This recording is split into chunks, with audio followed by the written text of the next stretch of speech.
first of all, it is my great pleasure to introduce Gary Goldberg. Come on over, Gary.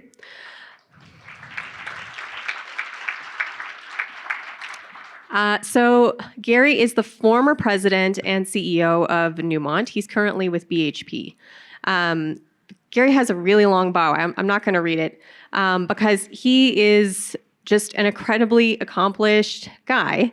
But I'm especially glad that he is here today because it shows the commitment that he has to the Women in Mining organization. And I have to say, when we first contacted Gary to ask if he would facilitate this panel, he just took it and ran with it. He reached out to all of the panelists. He's been a joy to work with. I mean, he just really is an asset to women in mining. And I am so thankful that he is here today. And I know that we are all going to, I mean, that first panel blew me away, and this one is going to be even better. So, Gary. Thanks, Amanda. Hello, can you hear me? There we go. Make sure this works from this distance so I can get down. Okay. Well, thanks very much for those kind words, Amanda. But you're not here to hear from me. You're here to hear from our three panelists, which are three. I had the opportunity to reach out and chat with all three of them beforehand. And they're three really great leaders who all came up through three different paths to the roles that they're in today as general managers of their respective operations. So first, I'd like to introduce Melissa Harmon, who's general manager. Come on up. At the Cripple Creek and Victor mine. She has a very long bio as well, which you can all read online, so I'm not going to get into a lot of details other than to share a little story. I first met Melissa. You can take your mask off now. Let's see who's behind the mask. In Ghana, when I visited the Ahafo mine. She was, I thought you were the mine manager then. You were the chief engineer, but you knew more what was going on than the rest of the team there. And I definitely thought she was general manager material, and I'm very proud to see, first of all, at Twin Creeks in Nevada, she got the general manager role, and a general manager role with the combination of Newmont and Goldcorp up in Canada as we took that into Newmont's approach to running a business, and then now with Cripple Creek and Victor. So it's been fun to watch her career and progression going forward. She's a mining engineer and also has an MBA from Auburn. Lots of accomplishments in here. I just will flag a mine superintendent certificate in Ghana was the first female senior mines official in that country, which is great, and serves on an advisory board for Mackey School of Earth Sciences and Engineering in Reno, and several other nonprofits there. So glad to have you here today to share some of your background. So we'll get into that in a minute. Next, Amanda Hilton, who I've got to know by a phone call here so far.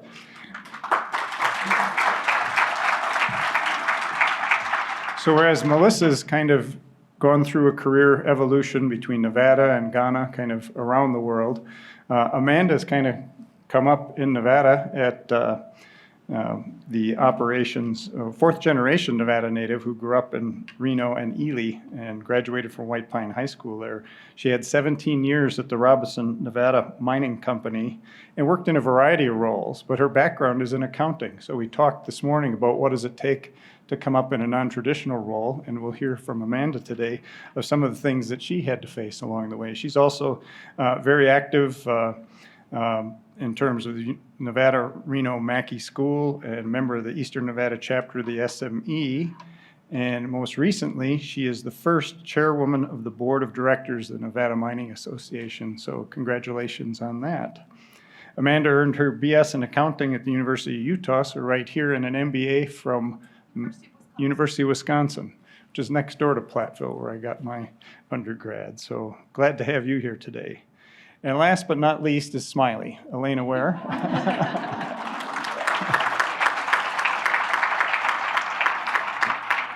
And Elaina, you've had a chance to be introduced to already, so I won't go through that again. I do have to say, this picture doesn't show it, but I thought when you looked at the bios, you were the only one wearing a hard hat, which I did kind of like that, so I would flag that as well. So glad to have all three of you here today. What I've asked them to do as we talked And what I'll do here in the beginning is have them just give a little bit of background. Why did you decide to go into mining and what got you into mining in the first place?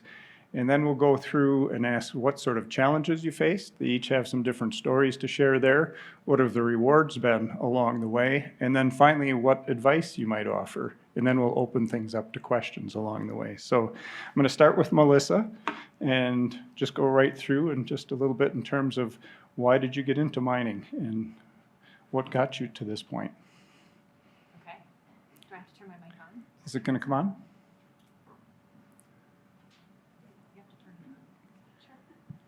Okay, am I live now? Okay, so how did I get into mining? So I'm a native of Elko, Nevada. Go, Elko.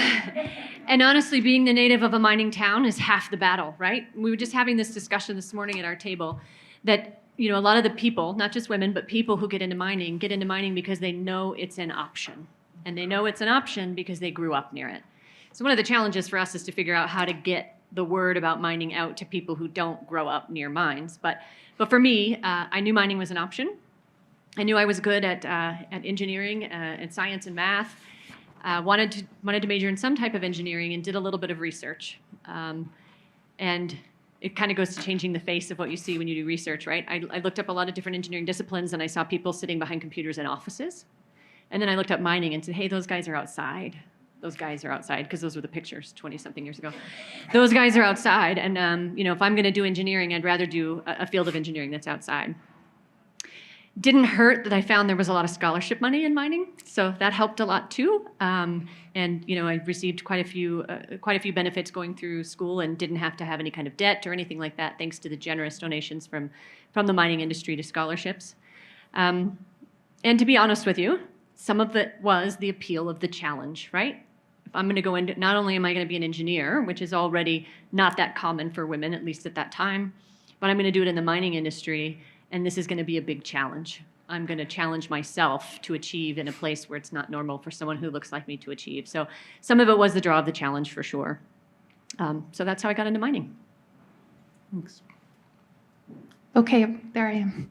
Well, I took quite a different route. I did grow up in a mining town, but in the mining town that I grew up in, it still didn't occur to me that I could be a miner. It just was not in my realm of possibilities. So I went off to college at the University of Utah. After that, I worked for a public accounting firm. I was spending all of my vacation days at my other jobs, coming back to Ely because that's where my family was. And I decided I wanted to go on vacation somewhere else. So I should try to get a job back in my hometown of Ely. And Robinson just reopened. This was 2004. And I started as a staff accountant for Robinson. For the next couple of years, I was in the accounting field there. And I'll tell you, I got so frustrated with how I felt not being an engineer that I honestly considered going back to school to get a mining engineering degree, because some of the mining engineers were just not that accepting of me and welcoming of me and could not see me progressing. I did persevere through that, and I ended up taking a corporate role for a bit doing tax. And then I came back to the mine site. This was all still working in Ely. I started working for the mine site again as the administration manager. And I had been in that role for 5 years. And our chief operating officer came to visit the mine site. And he had a one-on-one with me to say, what is it? And one of the questions is, where do you see yourself? And in hindsight, he was probably thinking, here we have this person in this role for 5 years. What are we going to do with her? So he was trying to figure out where else I could go within the company. And I gave him a challenge. I said, well, I'd like to be a GM. And I didn't know what he would do with that. But he became one of my sponsors. And I am a firm believer that we need to have mentors and we need to have sponsors. And we need to be those people to others within our organizations. And he created pathways for me. So after that conversation, about 18 months later, I was transferred to the truck shop and I led our mine maintenance group at the mine site. And then within about a year, I was appointed general manager. So it's been quite an unconventional route, but one that I have loved every step of the way. Thank you. So unlike Melissa and Amanda, I did not grow up in a mining town, and I didn't know anything about mining whenever I went to university.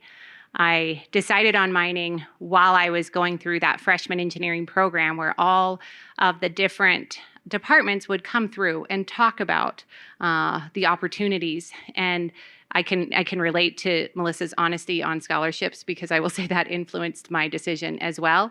And there was also a piece of job placements, right? And so while I graduated from Missouri Rolla, at the time I had, I think, 10 people in my graduating class in the mining engineering program, and we had 100% job placement rate. So really 10 people got jobs, but nonetheless, it's 100%. And that was attractive to me. But the last piece that really, I think, sunk in as I worked my first jobs in mining, and despite some of the challenges that I mentioned, the last reason I got into mining was because of the people. The ability to connect with lots of different types of people at different levels, the ability to work with blue-collar workers, with skilled tradespeople and professionals, engineers and accountants, and pulling all of that together in a way that we had such variability with the fact that our inputs into mining are uncertain in the earth, and yet we need to produce something, and that responsibility to be good stewards of the resource. So, yeah, 3 different paths, but that's a bit more about me. Oh, thank you very much for that. Something else in common with me, it was the $200 a year scholarship that got me from high school started into mining engineering at Platteville, so I can be bought. So, so that's great to hear. Now I'd like to hear a little bit, and we've shared that with each other, but I'd like to share it with the group in terms of some of the challenges that you came across along the way. So I'm going to start on the far side this time. Sure. So I've had a few. I was going to joke that maybe one of the challenges was making the time to get down off of a haul truck when I was a haul truck operator and I was pregnant with my second child and I had to pee all the time. And I wanted to keep up, and that was a real challenge. But we got through that. But shortly thereafter, my second son was born. And he did have some health struggles whenever he was born, and I was faced with what I saw as a black and white decision. When he was 6 weeks old, my maternity leave was up, and I either needed to go back to work or I needed to quit my job. And faced with that decision and seeing those only as the only 2 options, my decision was going to be clear, and I was going to quit my job in order to take care of my baby. And thanks to some excellent advice from people, I mentioned my mom earlier. She's always been a tremendous support of mine. And she pushed me to say, why don't you ask for what you want? What would work? And I was ultimately able to work part-time from home, the first female in the company at the time ever to have that opportunity, which I did not take lightly, and really saw my need to be successful with that in order to pave the way for other people, and not just women, but other people that needed similar accommodations made. And by the time he was 6 months old, he was healthier. I was pretty burned out from trying to prove that every day that I was working from home, I was delivering something to go back to the mine site. But ultimately, it was a challenge that we were able to overcome. And something along the line of balancing the family versus home and making sure you get that right. We'll get to that, I guess, in terms of advice. So thank you. Amanda? All right, thank you. I feel like I've been very fortunate in my time at Robinson, and I have not experienced the gender challenges that some people have felt. I'm really grateful for the support that I've had at the company, and I've taken that, and I'm working very hard to cultivate an environment where people at all levels also feel that sort of support and that the doors are open. But there have been challenges. One of them that I already alluded to was wanting to ascend through the company and not feeling like I had the right credentials, and having to prove that I could still bring a lot of value to the company, even though I hadn't gone to a mining school, even though I didn't have that mining degree, and getting people to to accept that there are alternative paths to different departments within the company. For example, when I went to lead the truck shop, I had no idea what I was getting into. And that was one of the scariest experiences of my life because I didn't know the language, I didn't know the vocabulary, I couldn't communicate well. And it took some allies within that experience who helped me and who helped me to learn the vocabulary so that I could speak with more credibility. And it was really the people that helped me to succeed through that difficult time. Thank you. Melissa. Evidently, turning on the microphone is one of my challenges. The one that comes to mind, if I had to think about what's the thing that I've felt has been challenging over the course of, my entire career, what's the one theme that really has kept coming up that I'd like to sort of talk about is performance bias. Anybody aware of what performance bias is? So it's this concept, it's well studied, concept that we believe that men are more capable than they are and that women are less capable than they are. And I've seen it come out in the workplace. From very good intentioned people who are doing it as an unconscious bias. But the way I've seen it come out in the workplace is, I don't believe this woman can do this role because I've never seen her do it before. I believe this man can do the role even though I've never seen him do it before. So there's like this proof of concept that tends to get put on women that doesn't seem to get put on men. So I'll give you an example. So I am a mine engineer, a little bit more traditional path, but I started in, the technical services team doing technical work, and it became very clear that to get past a certain level, I needed that direct, management of the operations experience, right? So directing the haul truck operators, the equipment operators, and I looked for a number of years for an opportunity to do that, and the kind of culminating part of this story is it got to the point where there was an opportunity to do that work. I applied for it. And what my boss told me was, I'm not sure how the folks who do this work will receive you from a leadership perspective. And so the job was instead given to a male engineer who worked for me, who had never led anyone. Me, who had led people, they weren't sure how I would be received as a leader. Him, who had never led anyone, we had more faith in his ability to lead these people. Not an intentional thing, right? Nobody intentionally said, I like the guy better, I'm gonna hire him, right? But an unconscious bias, a performance bias that says because we haven't seen you in this role, we're not comfortable knowing that you'll be successful in that role. And that was really frustrating, if you can imagine. And I've seen it a couple of other times, not necessarily related to me, but in performance discussions, succession planning discussions. And so I think it's still very alive and well in our industry, this performance bias. And so personal goal of mine is to really call it out every time I see it, whether that's in those succession planning discussions and those performance review discussions, because it is there and I do see it. And I think it is one of the things that we will really need as an industry to tackle and get past if we want to see these women in leadership roles and we want to see the end to the slow promotions for women compared to men, is really to tackle that performance bias. So a bit of a different answer here. I think what's going to take to get past that is the sponsorship. So Amanda already talked about sponsorship.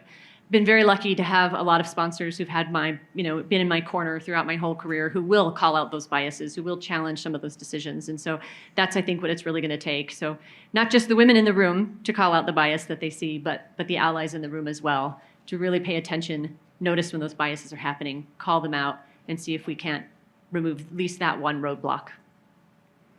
Thanks for that. And I think my challenge to the rest of the allies and the senior leaders in the industry is to make sure there's an environment where people are comfortable to speak up and raise concerns. I think there's always this desire, and I talk to all three here about it and hear about it from others in terms of being hesitant to raise an issue. You don't want to be seen as standing out. And it's okay to raise things. We've got to make sure there's an environment where people are comfortable in raising that. So that's my challenge to the senior leaders who are watching out there and who are in the room here, and part of what I'm pushing for along the way in different places. So thanks for sharing those challenges. Now let's switch to the other side of that and what some of the rewards are. And Amanda, I'm going to start with you.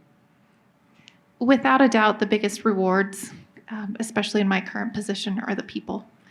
and getting to see people grow. I was recently appointed the chairwoman of the Nevada Mining Association, and I stopped at the guard gate a couple of days afterwards to put my pass through, and one of the security technicians came out and told me what mining means to her. And she was telling me this in reference of congratulating me for this appointment. And it reminded me of the video we saw today. She talked about being a single mom and how this job has allowed her to raise her family and to buy a house, and very similar to the story we heard today. So in the positions that we hold today, the three of us, speaking for you too, I hope you don't mind, but we all have this opportunity where we can help so many people, and we can advocate for people. We can help people at all levels of the organization grow and develop careers. And for me, that is extremely fulfilling and rewarding. Excellent. Elaina. Yeah, certainly, as you started off with people, that top of mind as well. And when I think about the things that I find most rewarding, it is about people, but it's about putting people together in teams that become really high functioning, and considering not just the gender diversity, but the strengths and just the individual contributions and styles that people bring, and then setting some really crazy goals sometimes, and then delivering on those. And that is tremendously rewarding to be part of a team like that, and even more rewarding to be able to lead a team like that and share those accolades and celebrate with them whenever they do achieve great things. And you see their confidence build, and then you see them reach higher and higher in their own careers and what they're willing to take on once they build that credibility in themselves and around others. And Melissa. Okay. I don't want to be repetitive. I do love the people part. It is the diversity of people and skills and things that you see on a mine site, and how incredibly talented people can be at whatever it is that they do. It's just fascinating. But the other thing that is his own reward, I think, is that we have the opportunity to provide representation to other women in the industry, to say, hey, I could be a GM. I see 3 of them in front of me today.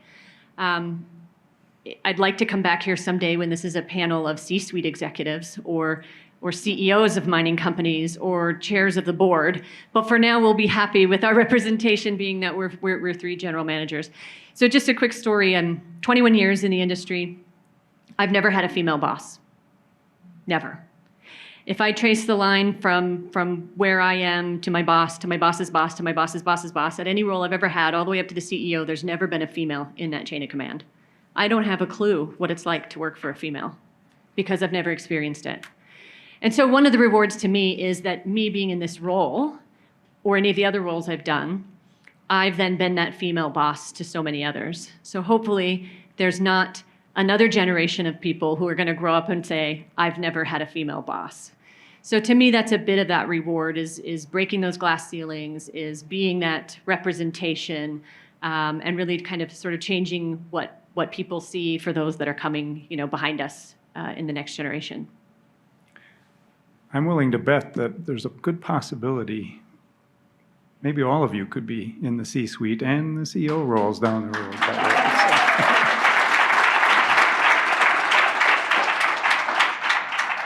This gives me a good opportunity to recruit when I'm at these meetings too. So always keeping a good eye out for great talent, which is here. So thank you for sharing that. Now let's move on to a little bit of advice. And I'll go back to Amanda and see what advice you would give to those just coming into the business or those considering coming into the mining space. My first piece of advice is when you enter the business, we need to be advocates for ourselves. And we need to clearly communicate to people what our goals and what our aspirations are. Because once you put that out in the atmosphere and once you let people know where you want to go, people will then be there to help you. And people will create those pathways that you need for development. But if you keep it a secret and you don't let anyone know where you want to go, it's going to become it's going to be a lot harder for you to get there. Thank you. So I think I gave some advice this morning, and I'll really just reiterate that. Be bold. We've heard that from a number of people today. Be bold. Push back and dig deeper. So that's all great advice. And maybe the only thing I will add is when you are advocating for yourself, I would suggest that you do that both in the workplace and at home, right? So many times the reason women work this second shift and they have the majority of the caring responsibilities and the majority of the home responsibilities. And so for me to have the time to really focus on my career, what it took was for me to be advocating for myself, not only at work, but also at home, and requiring my partner to really chip in and help with more of those caring responsibilities and more of those home responsibilities to give me the space that I needed, to work on my career. So I think you not only need to be bold and advocate for yourself in the workplace, but also have really good and thoughtful discussions at home and split those responsibilities as fairly as you can so that your second shift doesn't become, sort of something that holds you back from rising through your career. Well, that's some fantastic advice there. I'm going to open things up now to questions from the crowd and from online. We got some great leaders here to provide further advice and answer to questions. So we'll start back over here. If you could say your name, and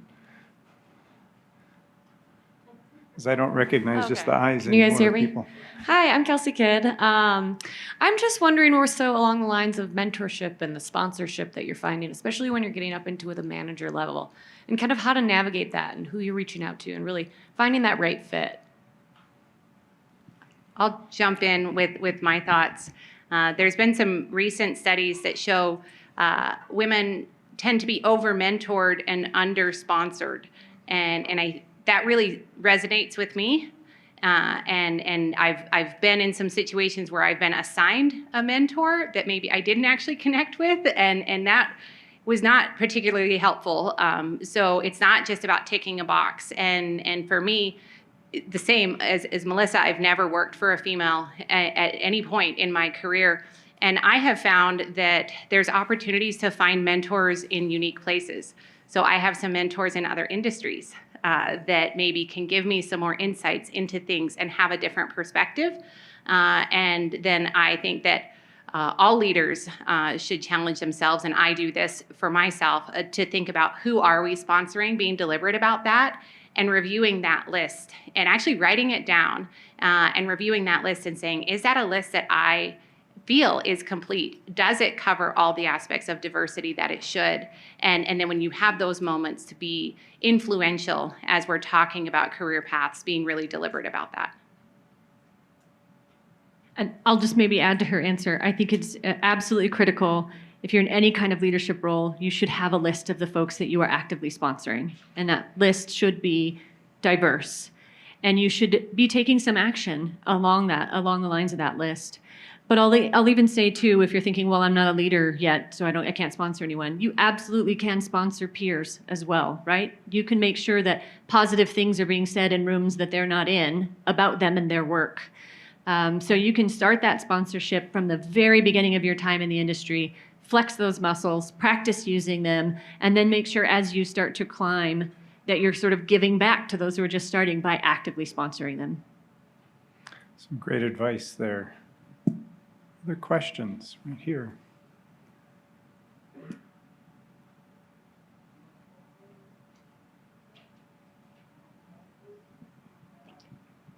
Okay, so my name is Araceli Fernandez, and as we are all on this journey to kind of diversify the workforce, my question to you is, what types of metrics or activities have you seen a company deploy that either worked to accelerate that, or maybe it didn't work and it actually set back the goal you were trying to achieve?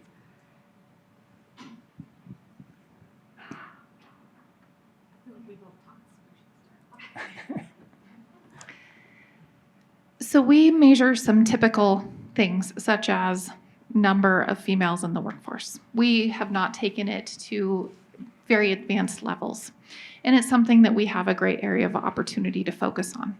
But there are qualitative things that we're doing in order to support more diversity within our workplace. The mine that I'm leading is in a very small community, and we're the primary employer.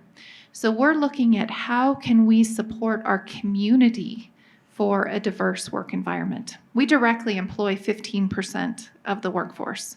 So whatever we do has a big impact. But we have to make sure that our community is in a situation that will support diversity.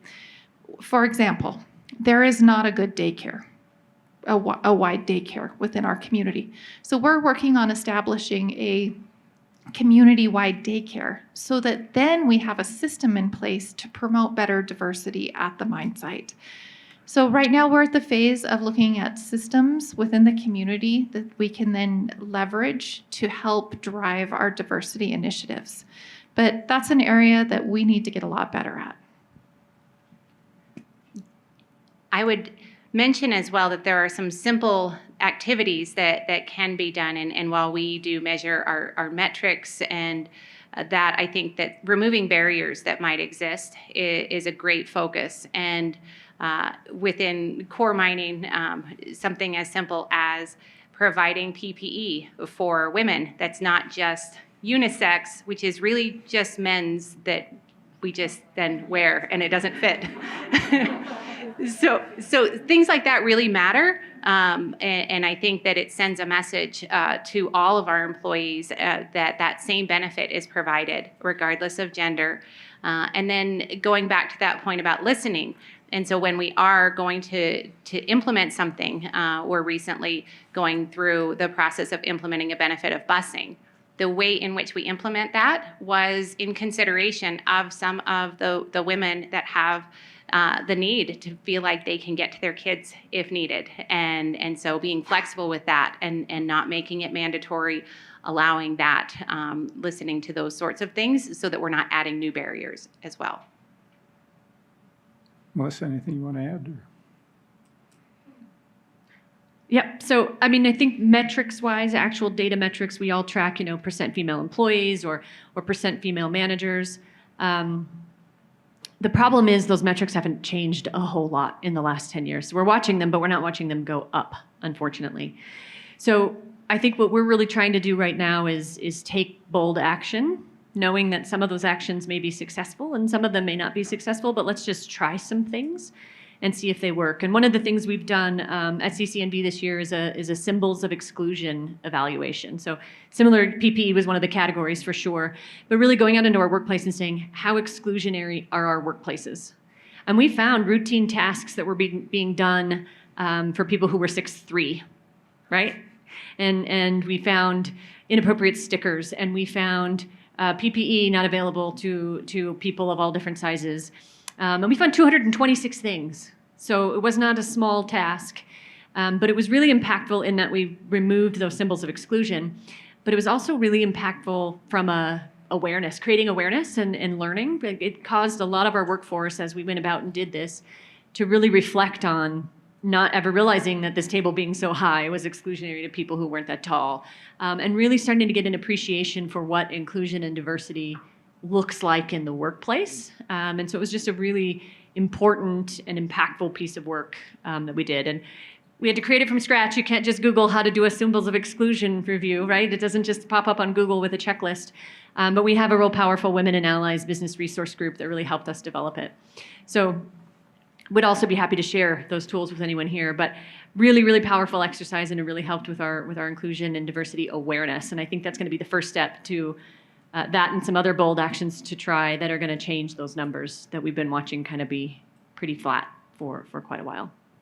I think those are some great examples. I think one of the things that we had a female lead of the remuneration committee at Newmont that really pushed on the talent side, and we actually changed it to the leadership development and compensation committee. So we reviewed talent at the board level really every meeting, and I think it was an important piece. Yes, we went through the metrics and saw, but we were actually sharing that and discussing it with the board on a regular basis, which was, I think, a critical piece back to, do we get all the metrics right? No, but I think getting it to that level of support, I think, was a critical piece, and I know it's one I've been pushing at BHP to bring that same sort of a thought process. And we do talk talent, but I think that it's important to happen at the board level to show support, but also an understanding of what's important to the business, because it's one of the key risks is talent and attracting talent and retaining talent in the industry. So that's a critical piece. Also, just was reflecting as you talked about the symbols. Obviously, traveled around, didn't have the clothing issue, but I've heard about it a lot. So I was glad to hear that finally being addressed. I visited an underground mine we were developing at Subika, and they were in the process of kind of taking old facilities and putting in new. But I went in to use the restroom or the dry, and it was a disaster.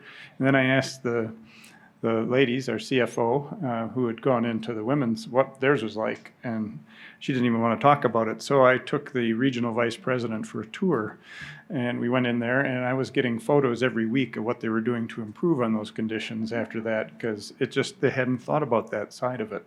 And it was even worse than the men's, and men's wasn't any good. So I think it's important, once again, call it out and show and make a difference. Do we have any questions back here offline? Emily Rose. So we have a couple of questions from online. So I'll lead with this one because I think the answer response might be a bit more detailed. So Jody asks, from the discussion, it sounds like these 3 women had relatively limited resistance in their companies. What is your advice for when there is resistance or the culture around you is not so supportive? We may have convinced somebody of something that certainly for my side maybe isn't reality. I'm looking for which 3 women. That's not what I heard when I talked with all 3 of them either. They did run into barriers. Yeah, but I was sharing at my table during one of the discussions that I was given some advice probably later in my career than what would have been more helpful. But actually one of my professors in my MBA program was talking specifically about advice for women and negotiating. But she gave some career advice as well. And she said, if you find yourself in a situation where you are working for a leader who is not an advocate of yours, who is not giving you credit for the work that you are doing, and who is limiting your advancement opportunities, find another manager. Find it as quickly as you can. And she wasn't saying you had to lead the company. Like, you can find a different role, find a different leader, but that's one of the best ways to make sure that you're limiting your resistance. It's still there, but what action can you take? That's maybe one piece of advice I'll pass on that has certainly helped me. And I'll support that. I think that there is a time that you need to, I'll use your words, dig deep, and you need to work hard and work through things. But if you're in an environment that is purely not supportive and you don't see an avenue to get the support that you need, that is not an environment that you should stay in. Yeah, I'll agree. For sure, we've all experienced a lot of challenges, and our only hope is that somehow we've cleared some roadblocks for the ones coming behind us to experience a few less challenges. But you do have to stand up for yourself, and you do have to advocate for yourself, and that does sometimes mean making the decision to find another manager. But I think you can also reach out to other people who may have been in the same circumstances within your business, ask them how they've navigated it, really reach out and get that support, particularly, if you're a female experiencing these things, reach out to another female, have some conversations, see what support that you can get. Maybe you get a sponsor out of that conversation as well. So it's really, it's hard to know without knowing the exact circumstances of anyone's company what advice to give them, but there are definitely barriers, and those barriers are moving. They're just moving slowly. And so doing what you can to move those barriers and persevering, and then managing yourself into a different situation if that's the point that you're at. And maybe I'll share one more just anecdote thinking about some of the resistance. My first job in underground coal mining, my first day underground as a surveyor, I was told to get the F out of there because women weren't allowed. And there was a lot of fear driving that belief, and there had been a very serious accident, a fatality, just weeks before I had shown up, and that fatality happened to be the first ever female supervisor at that mine site when a rib collapsed. So I think what I learned from that was 2 things. One is understand why there might be resistance. That resistance was very much driven by fear. And then also reach out for others. And so there weren't any women for me to reach out there, but I reached out to one of our surveyors, Curly, and because everybody has a nickname underground, and I just said, Curly, what do I do? Like, should I go up? And he said, for today, let's do, because it wasn't the time to fight that battle. And then he followed up and talked, and then made sure that he took me under his wing and wasn't just hitting that head on, but again, trying to work to educate people around that. So without a doubt, there's resistance. Some really good advice there, and not just for females. Thank you. Another question? We've got a couple here. We're going to do one more from offline, Emily, and then we'll come up here. Okay. So the next question, I'll combine two because they're fairly similar. This comes from a combination from Sarah and Caitlin virtually. And Caitlin's shares that she understands the importance of asking for what you want and saying that your stories are very inspiring. But do you have any advice for figuring out what you want if you feel like you don't know? And then to tag on with Sarah's question, related to advocating for yourself, what do you recommend, like the developmental skills to help you get to that management level?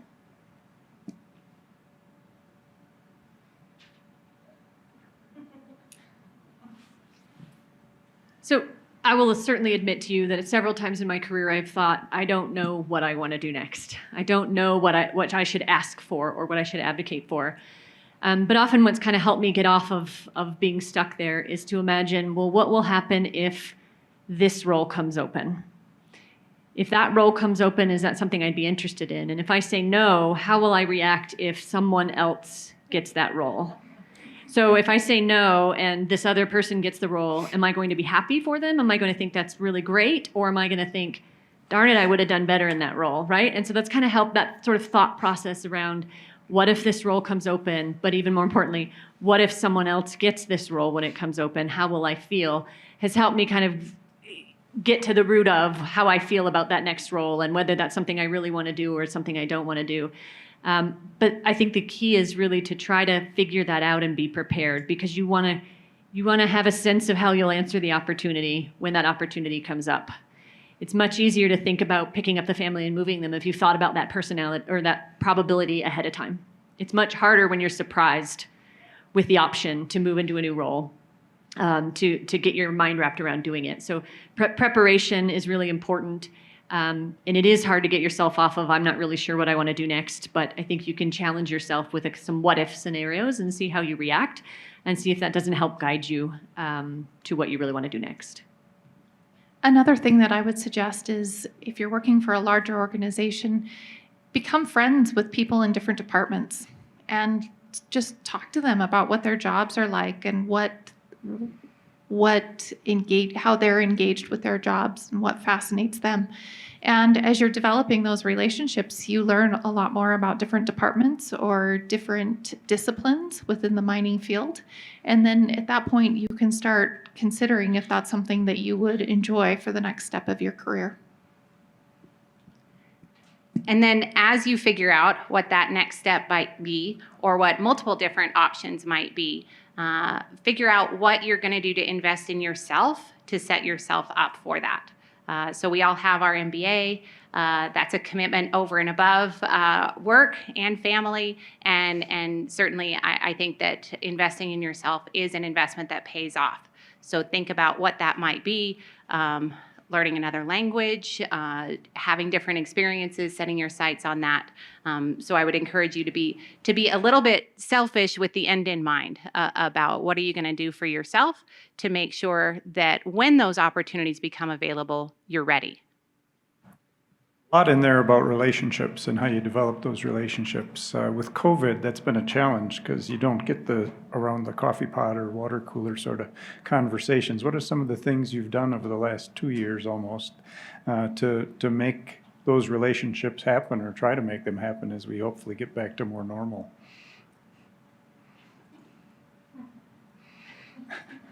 So I would say that I found that with the video, you actually got a glimpse into people's personal lives that actually helped create a healthier relationship. And so I remember in early COVID days, seeing men on video calls and they're holding their new baby in their arms. And like you're getting to see the background of people's homes and have conversations as you're waiting for people to join about, oh, that's a gorgeous painting in your background. Tell me more about that. Where did you get that?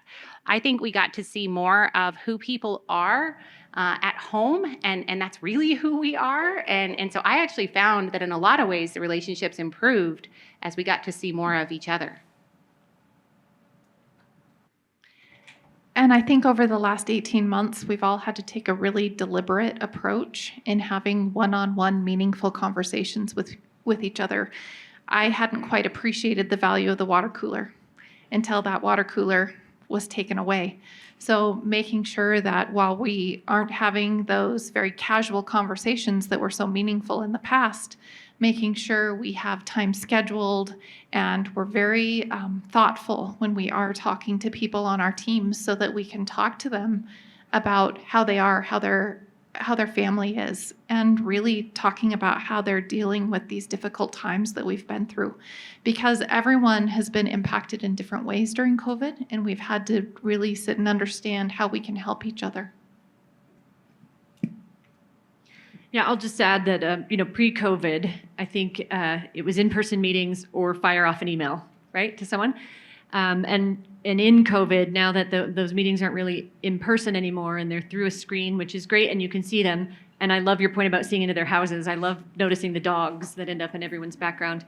But I've just really tried to stop the if I have a question, it's not an email or an instant message, it's a video call. Just so that at least I'm having a see you and talk to you conversation to sort of feel at least a little bit more connected than just going, IM or email. It doesn't substitute in person, and so that's why I'm super glad to be here in person at this conference, but it does help a little bit rather than, just a one-way audio call or sending an email. Great, thank you. Let's go to here first, and then we'll come up. Hello, my name is Andrea. I'm curious, specifically Amanda, but I think it's probably happened to all of you at some point, when your pathway is not the perfect linear progression that everybody expects. Not only is your appearance maybe not the expectation, but your pathway has wandered, and you end up in a situation of, I am qualified to do this. I would like this opportunity. I can do this. And the answer is, but you're not a mining engineer, an electrical engineer, a whatever they were expecting. Can you give us some tips for how to communicate your value when it's not what they expected? So early on in my mining career, that's when I felt those punches to the gut, that I was a bean counter, and that's all I could be. And at that time, I already told you I had actually I had looked at different mining programs, and I was going to take a different untraditional route and go back and get a mine engineering degree just so I could prove that I could do it. For me, I just took the approach that I was going to keep working hard and I was going to keep showing that I could provide value to the company in a different way. And I had my own technical skill. And at that point, I tried very hard to always be respectful, because it was really, really deflating to me at times to feel like I was just being squashed down. But I think after working through that time and working with different managers and meeting different allies who could appreciate that I did bring a different skill to the table, that things changed and people were more open to the value that I could bring to the company. But those were some very hard days.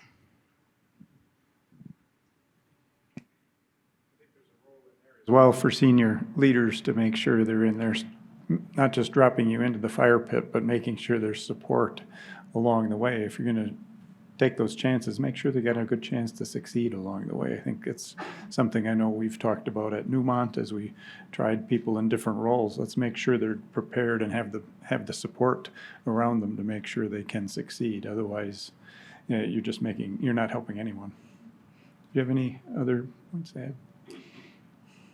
I'll just maybe add one observation. A lot of times when we say these things like, oh, so-and-so can't do that role because they don't have that perfect path, they didn't follow that perfect path to get into that role. Sometimes what it takes is to get them into that role, to demonstrate that they can do it. I know that doesn't sound fair, but I found that if we find the opportunity to get that person into, even in a short-term development assignment sort of way, into that role that people have been holding against them because they've never had that role, they can be in there for a very short period of time. And all of a sudden that box goes from unchecked to checked. And so we tend to say, oh, well, so-and-so can't do this because they haven't done, X for 5 years. We give them the opportunity in a short-term development assignment to do it for 6 months, and everybody's like, oh, yeah, they can do X. It doesn't have to be 5 years. So it's really about being flexible when you do run up against that roadblock, to have some flexibility to go into a short-term or development assignment that'll kind of help sort of check that box that people feel are needed for you to advance.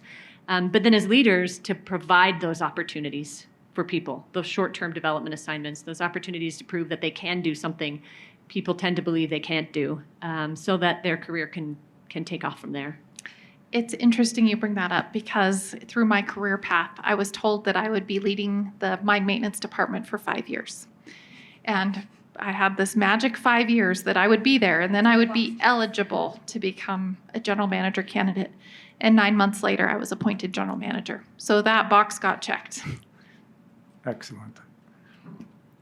We had a question up here.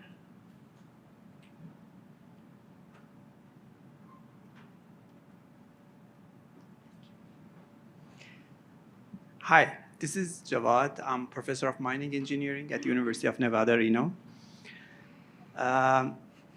Yes, go back. At academia, we are in the front line of this war, to bring female to mining. If you look to the number of, females in mining industry and compare it to the number of female professors, you're doing good. We need more female professors. We don't have enough. We don't have in our department. And I know the other, programs, they have probably 1, maximum 2, that's all. How do you see the role of successful leaders like yourself, agencies like WEM, SME, or who else, to generate the future generation of female professors who can be inspiring for bringing new kids to mining program from female groups, and where this work plan should start with. Thank you. So I'll maybe throw out there, because I'm passionate about this, representation matters. So for someone to decide that they want to get a PhD and become a professor in mine engineering, it's easier to make that decision if you see other female professors in mine engineering. It sounds a little chicken and the egg, right? But there are ways, right? If you think outside of the box, maybe you don't have a PhD qualified female professor, but you have an industry qualified female who's willing to guest lecture or part-time lecture, or something that sort of shows students that there is a woman teaching my class. I could be that woman. I could be a professor. So we've got to look outside the box to find ways to provide representation. And then when we provide that representation and the support through the undergrad programs and undergraduate programs, maybe that's one of the key parts, is really just figuring out a way to start with representation and then try to build some support to get more women to decide to go that route. Yeah, I completely agree with that. And I think it ties in with some of the same challenges. And I appreciate, you're right, that the percentages are probably lower as well, but it's the same challenges that we face in pulling talent in on a slightly different path than is that very traditional route that we might expect, and whether that's in the senior level roles in mining companies or professors at universities, and saying, what do we really require and how can we accomplish the diversity that we want and high quality teaching? And maybe part of that is considering what do we really need to require. Anything, well, for non-traditional minors. Do we have another one online, or? We've covered it. Any other questions here? We're 5 minutes ahead of schedule. You don't want to hear me talk for 5 minutes. There we go. Risa Fury with Stantec. I just have a quick question about, trying to make some of the gains that you have made within the industry. I've always thought that mining companies have this very important place that they can set the tone for the rest of the industry, and that if they're requiring their vendors and their contractors, their consultants to live up to a particular standard of diversity, that could lead to some meaningful change. And I'd just be curious, your opinion of that. Thanks. Great question, and I have had experience with that on a different aspect of diversity. So we heard the land acknowledgement, and having worked up in Canada, I have worked for companies that did have requirements for Indigenous benefits, and whether that was First Nations employees or partnerships with local First Nations bands, and those have been requirements that companies have led with. And I think that same model can apply with other aspects of diversity requirements for suppliers, vendors, consultants, etc. And I'll just maybe add an example. I think that you're right that the companies can really lead change in the support industry, the mining support industry. And just to give an example of that, again, trying some actions and see if they work and see if they don't. We recently went out for bid for our exploration drilling contractor at our site, and we required them to provide some information about their inclusion and diversity strategy as part of the bid package. We wanted to see that they were thinking about it, that they had some plans in place. We weren't saying you have to be X% female, but we wanted to see that you had a program and that your company was focused on this.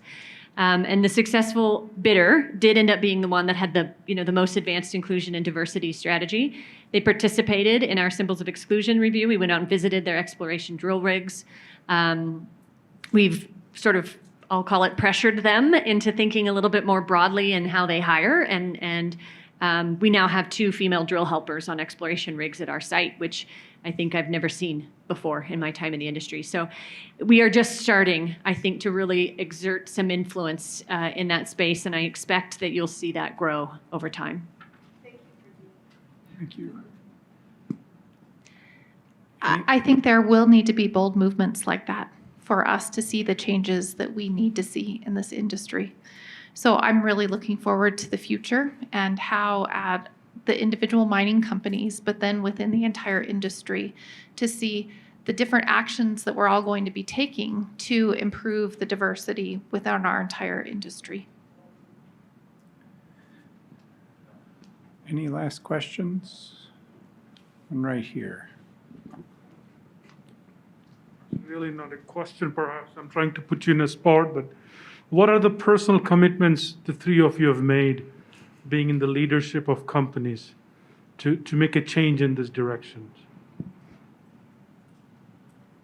So certainly I'm pretty proud of some of the work that we've done recently at the Rochester mine site. And one of the personal commitments that I've made is to make sure that we are considering how we are advancing diversity and inclusion in any of the changes that we're making. And so with COVID, flexible work options, extremely proud that at a mine site, we've actually officially implemented a flexible work policy, which is tremendous and has a lot of flexibility. It's not an on-off, it's a combination of what works best for our employees and what works for their roles and the company.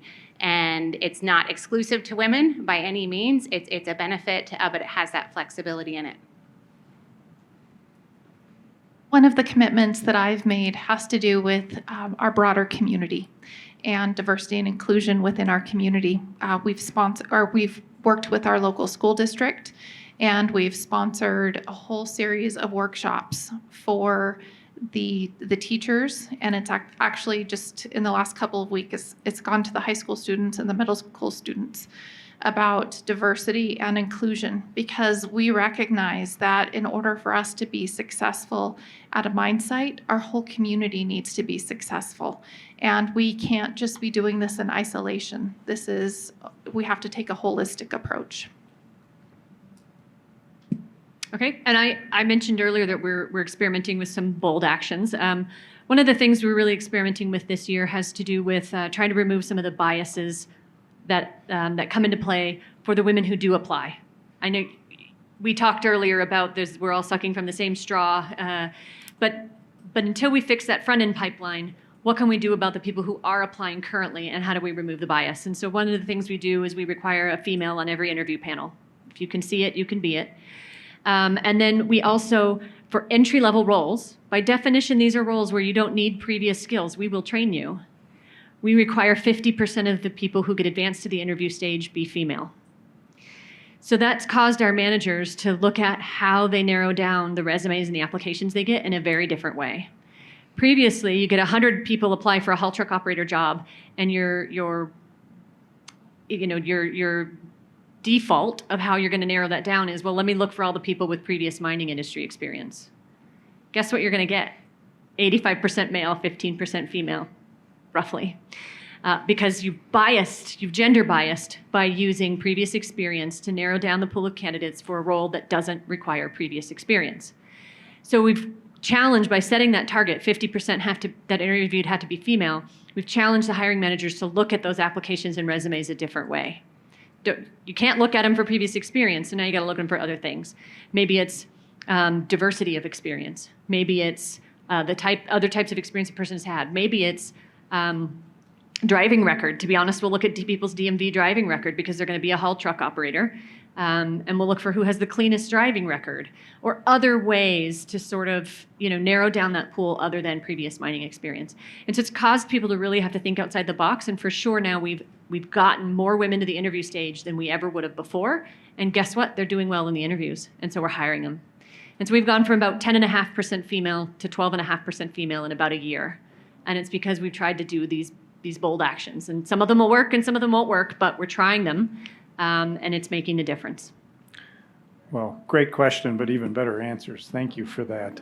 I think just to wrap things up, as I reflect back, 40 years ago last June, I started out at that pit on the west side of Salt Lake Valley, and there were no women working at Bingham Canyon at that time in the mine. And it's impressive to see what's changed in the last 40 years. You look at the challenges we had safety-wise, and where that's come. We're not there yet. It's on a journey. You look at sustainable development and some of the issues there around environment, communities, and right here, the challenges with inclusion and diversity, and where the industry, when it recognizes there's an issue and works on it, and we've got a lot of people in this room helping, will make a difference and will change. And I've got a lot of confidence that things are looking good in the future, and looking forward to watching all three of you progress going forward as well. So let's thank them for their participation and advice.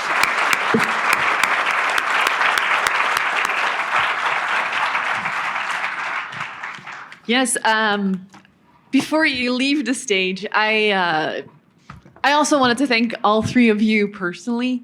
This was a very important panel session for me. We need examples, we need role models, but I think too, because you're in a unique leadership position, you can actually, like you say, make some bold movements. And I've had the privilege to be working in Melissa's kind of, how do you call that?